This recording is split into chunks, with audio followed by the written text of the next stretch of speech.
Salut l'équipe. Bon bienvenue au Café des Libertés ce lundi comme tous les lundis depuis le 1er février 2021 où on vous invite tous à nous rejoindre pour découvrir un petit peu tout ce qu'on met en place et nos prochaines actions là qu'on est en train de préparer, notamment ce soir pour le discours de notre très cher président.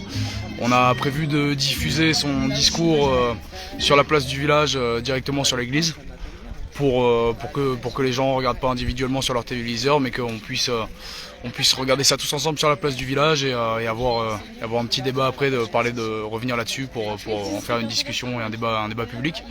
Donc voilà, on vous invite tous à venir sur la place du Bourguet à 20 h à Fort-Calquier ce soir là pour voir cette petite diffusion.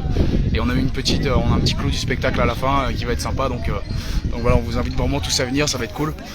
Et là aujourd'hui avec nous, on a Céline qui est une suspendue qui est là et qui va nous faire un petit témoignage justement sur quelle est la situation chez les suspendus là depuis un petit moment.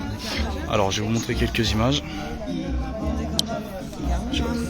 Salut Céline.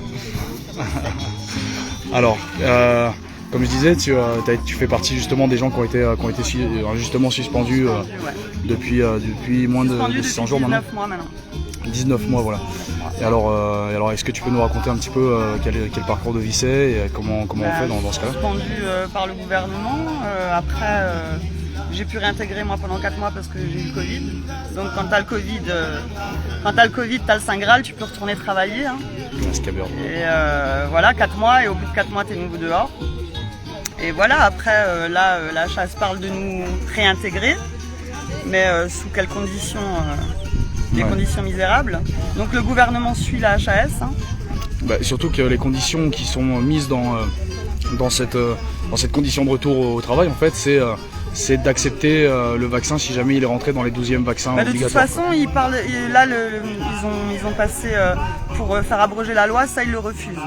Donc dans tous les cas, si après-demain il y a la grippe des singes qui arrive et un nouveau vaccin, on est nouveau dehors, ou même si une épidémie de pseudo-Covid arrive, c'est pareil. Donc en fait, on pourrait carrément dire que le chantage n'est pas terminé, quoi. Ah non, non, c'est un chantage d'État de toute façon. Ouais, clairement. Et peut-être que tu peux nous dire ce que tu penses de Véran? Non, je parle pas de non. Okay. Vaut mieux pas parce que ça me met trop en colère. Et du coup, l'issue pour ça, est-ce que tu penses que justement, on a des soignants et des suspendus, parce qu'il y a les pompiers et tout ça aussi avec, mais qui vont retourner Alors pour moi, la travail, plupart, moi je viens d'Alsace, hein, donc Colmar, on est venu à 3 de Colmar, mais pour Colmar-Strasbourg. Mais pour la plupart dans mon entourage qui sommes suspendus depuis plus de 19 mois, personne ne veut y retourner. Ouais. Et j'imagine que ça a été un sacré choc parce que même pour nous et pour l'opinion publique en général, on vous applaudissait à 20 h tous les soirs. C'est ça, et puis on a été réquisitionnés, et puis au plus fort de l'épidémie, on n'avait pas de quoi se protéger, on n'avait rien, et puis là on était bon quoi, là on pouvait. Après il y a eu aussi les périodes où les collègues elles étaient vaccinées mais elles avaient le Covid, elles avaient le droit de bosser. Ouais. Nous on n'était pas vaccinés, on n'avait pas le Covid mais on n'avait pas le droit de travailler. Donc tout ça de toute façon c'est un chantage d'État, hein. Il y a pas de tout est politique, il n'y a rien de sanitaire là-dedans. Hein. Ouais, quand on voit qu'ils débloquent 413 milliards pour l'armée, que toute la police a été multipliée par 3, on voit qu'ils ont des moyens mais pas forcément pour soigner, plus pour casser la gueule aux manifs. Ouais. C'est un sacré constat. Donc résistance. Yes, merci.